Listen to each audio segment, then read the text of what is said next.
Dapat menjejakkan kaki di Paloh, Kabupaten Sambas, Kalimantan Barat adalah sebuah kebahagiaan dan keistimewaan. Selain dapat menikmati suasana pantai yang asri, di sini saya juga bisa menyaksikan dan belajar langsung tentang penyu yang merupakan satwa purba dan dilindungi.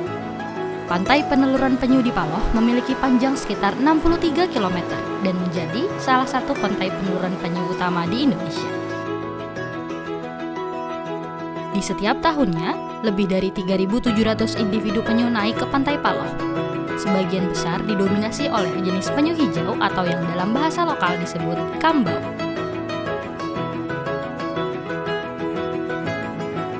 Pada malam hari, saya diajak menyusuri pesisir pantai demi menyaksikan penyu yang naik ke darat untuk bertelur.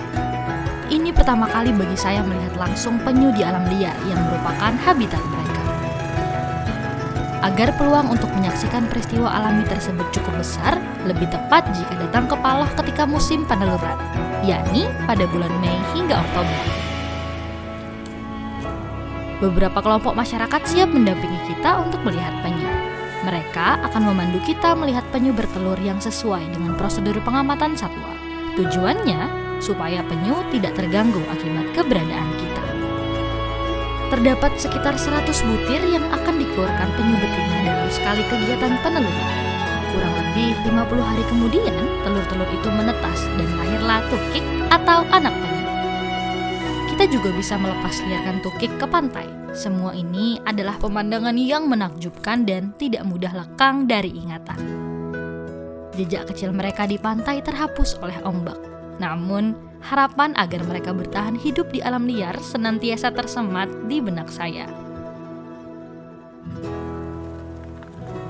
Pendapat saya pribadi lah ya, untuk dikasih di camp pos monitoring Sungai Belacan ya, bagus lah ya. Soalnya kan dengan banyaknya pengunjung, kita bisa memberikan edukasi tentang penyu yang dilindungi, ataupun cara melepaskan tukik harus tepat waktunya.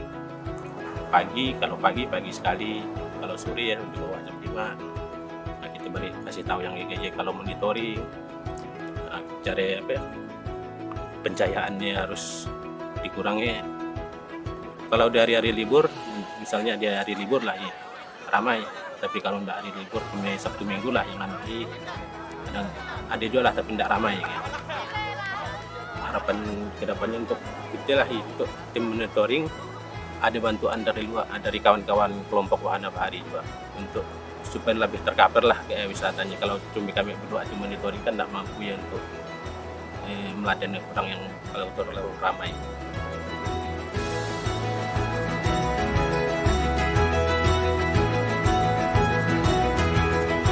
Untukkan kelompok konservasi yang ada di Desa Segubus, ada 3 kelompok yang menangani daerah konservasi.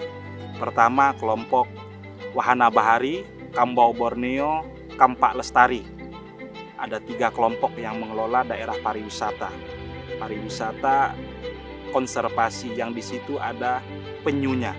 Tempat penyu bertelur, kemudian ditetaskan, kemudian dilepaskan kembali.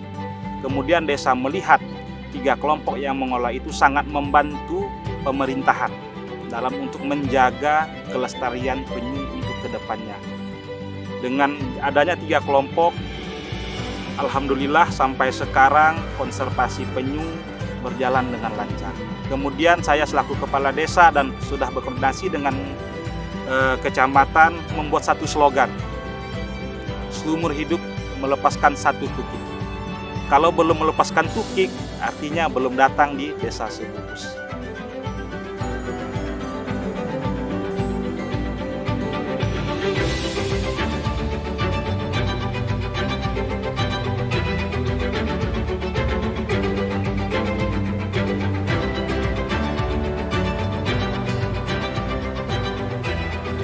Selain melihat penyu, kita juga bisa menikmati madu kelulut langsung dari sarangnya.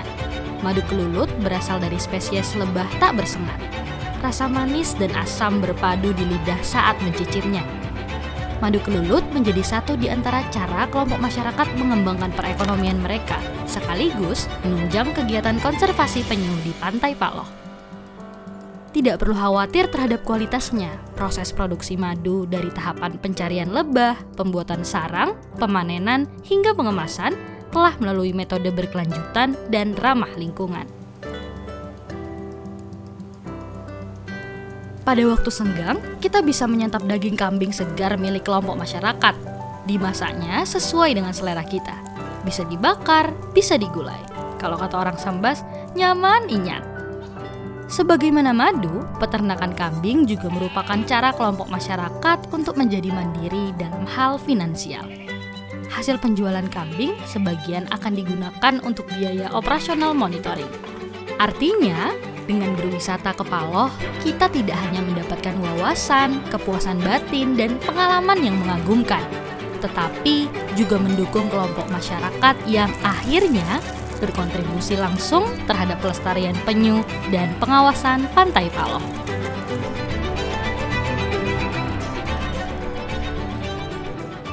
Kawasan konservasi pesisir dan pulau-pulau kecil itu adalah sebagian dari wilayah pesisir yang demikian luas yang mempunyai keunikan ekosistem yang harus kita lindungi, yang harus kita lestarikan, yang harus kita jaga supaya bisa dikelola, dimanfaatkan oleh kita semua atas asas keberlanjutan. Nah, itu di dalam SK Menteri itu tentunya sudah ada klasifikasinya atau kategori zona-zonanya. Yang pertama adalah zona inti, di mana zona itu adalah zona yang memang sangat dijaga, tidak boleh ada aktivitas manusia di situ. Kemudian yang kedua adalah zona pemanfaatan, ya. Yang ketiga adalah zona lainnya di luar zona inti dan pemanfaatan tadi. Pengelolaan kawasan konservasi bertujuan untuk melindungi, melestarikan, dan memulihkan serta memanfaatkan sumber daya dalam kawasan konservasi sesuai dengan peruntukan zonasi, dengan harapan dapat memberikan dampak positif terhadap pelestarian dan keberlanjutan ekosistem serta sumber daya target untuk kesejahteraan masyarakat. Kawasan konservasi pesisir dan pulau-pulau kecil, Taman Pesisir Paloh, memiliki potensi wisata edukasi penyu. Hal ini didukung oleh pesisir Paloh merupakan pantai peneluran penyu yang terpanjang di Indonesia.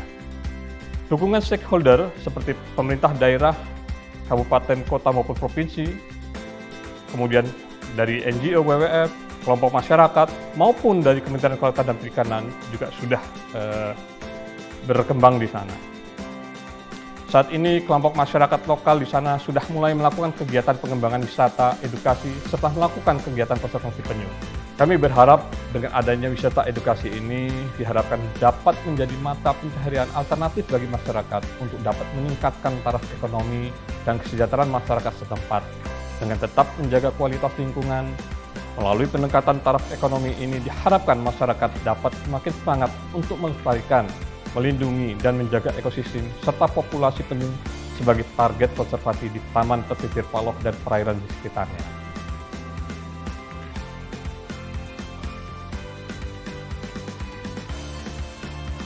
Di sini, jauh dari hiruk-pikuk keramaian, ada rasa tenang dan kegembiraan alami. Di sini, saya tersadar sepenuhnya untuk menjadi manusia yang turut menjaga alam. Di pesisir Paloh ini, saya bersatu dan berpadu dengan bumi beserta isinya. Menjaga penyu, menjaga alam, menjaga kehidupan.